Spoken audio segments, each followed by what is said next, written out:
Hey, yo, Big Azie, please come to the front and represent for me. Where Mobstyle at? Hey, yo, Mobstyle. All right, AZ, tell us about how Mobstyle begun. Give us the business breakdown, because I'm honored to have Mobstyle perform on my stage, the first stage like Azie Faison. Well, when I got shot, after that, I said, fuck it, let me do something different. And I had wrote a song, and the song was called Mobstyle. And I wasn't even titled Mobstyle yet, but I let my man hear it. You know, I used to jump in my joint, but my goal wasn't to be a rapper. My goal was to write for my little man whose name was Whip Hop, and let him be the rapper, and I'll fund it. You feel what I'm saying?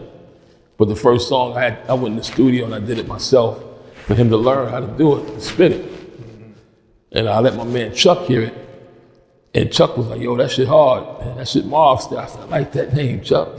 I'm gonna name this song Mobstyle. And that's how that came about, that song. But I let this, my sister boyfriend at the time who was working for BLS, I let him hear it to ask him what he think about it. And later on that night, Mr. Magic was playing that shit on BLS, Making It Break It, and everybody was loving it. I said, fuck it. Then he called me, he was like, yo, y'all gotta go in the studio and work on the whole album. I think I can make something happen. And that's how Mobstyle came about, bro. And if you listen to the song, I'm spitting it, but I'm saying my name is Whip Wop because the first song was for Whip Wop. And when we came out with the album was supposed to be called Mobstyle. And we were supposed to be named The Good, The Bad, The Ugly, but everybody was calling us Mobstyle, and the album The Good, The Bad, The Ugly. So the audience named us Mobstyle, and we just ran with it, bro. That's how that went, bro. Okay, so give us a verse from that joint.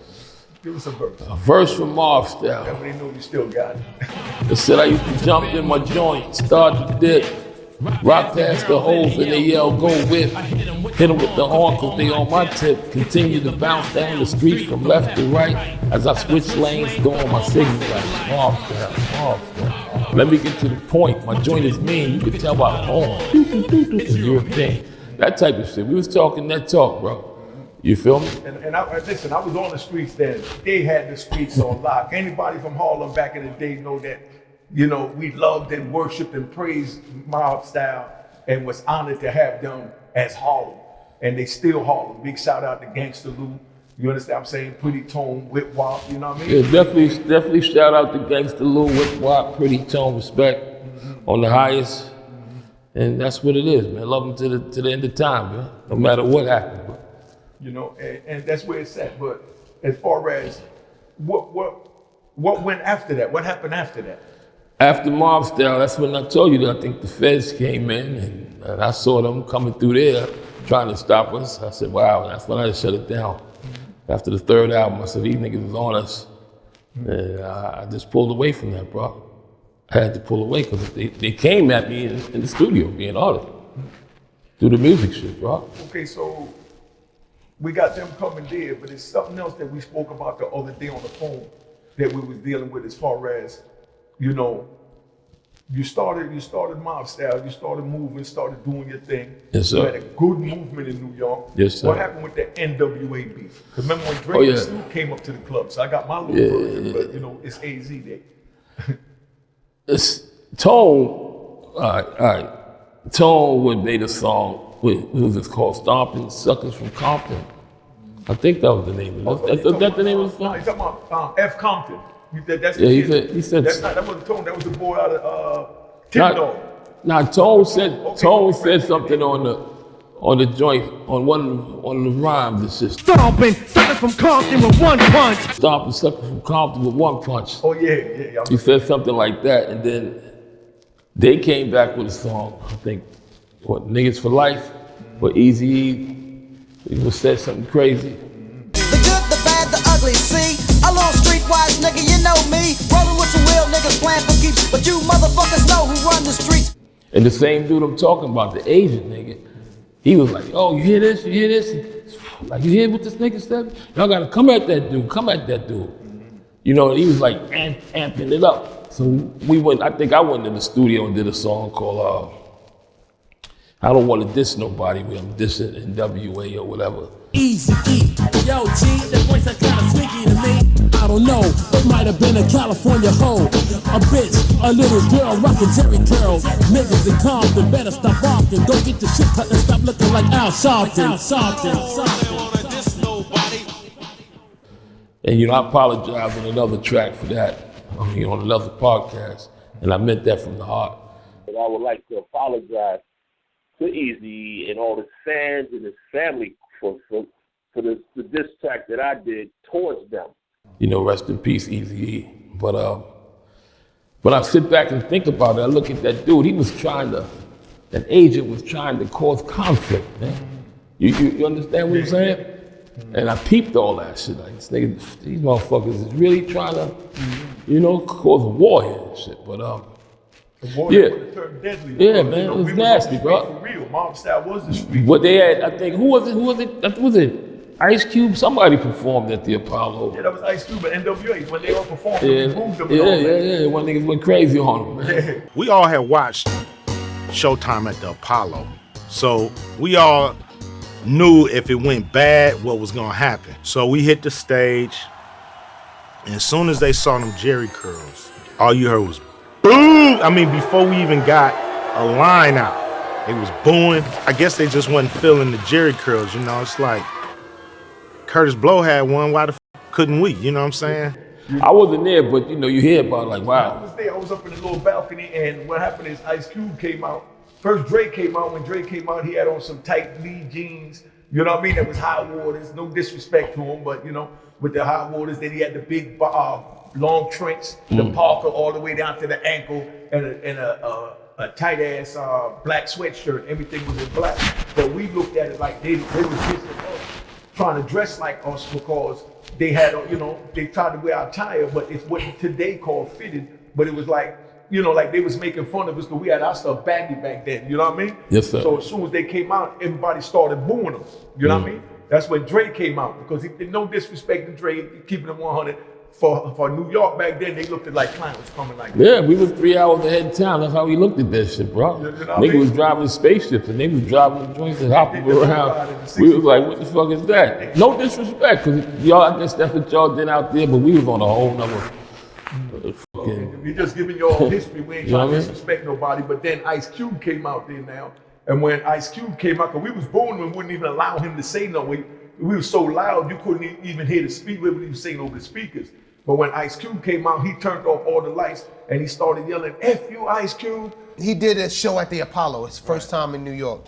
And when I tell you the Apollo was ram-packed, and that nigga went out there and he was like, say fuck you, Ice Cube. I was like, oh, I almost caught a heart attack because I couldn't believe how you would get a positive energy from such a negative reaction.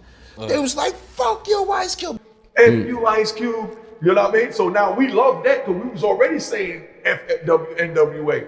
But when he did that, he started blinking the lights, and then he came in with that song. He got Hickory Dickory Dock. And that shut the Apollo down. Now they got everybody's attention. You know what I mean? And then when the lights came on in the joint, Ice Cube standing in the graveyard. You know what I mean? That's what we're talking about. All the cartoon characters got killed or something of that manner. But, you know, that's what went on with that at the Apollo. But then when Dre and Snoop came up there to the to Club 2000, you know what I mean? You know, A and them was up there. And, you know, you had dudes that was really ready to move for Mobstyle. You know what I'm saying? Dudes was ready to move out for Mobstyle as far as Harlem. So they was running around trying to get their sanction to make a move. You know what I mean? Get Mobstyle sanction. But Gangsta Lou and, you know what I mean? Kept it 100, told dudes, nah, leave it alone, let them live. We up here in Unique Joint, we in Club 2000. And they came with the long parka. Dre had on the beige long parka, you know, with the fur around it. Snoop had on the blue joint, you know what I mean? I mean, it was 100, man, but that's what Harlem was about. They, like you said, they wasn't trying to disrespect them. They was making music and just being who they were, which was gangsters. You know what I mean? Just keeping it 100.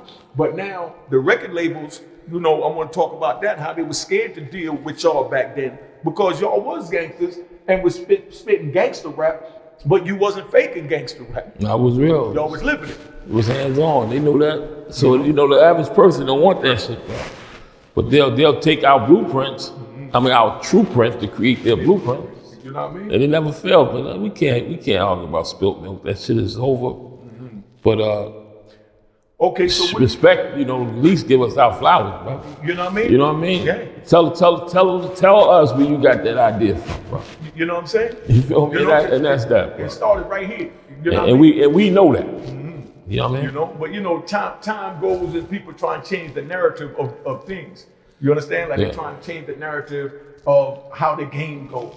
You know Everybody came to Harlem, brother. We didn't go to they boroughs. They came to Harlem. And they saw it and they said, wow. And then they took it back and, they created their lane. But it's all good, bro. It's all good.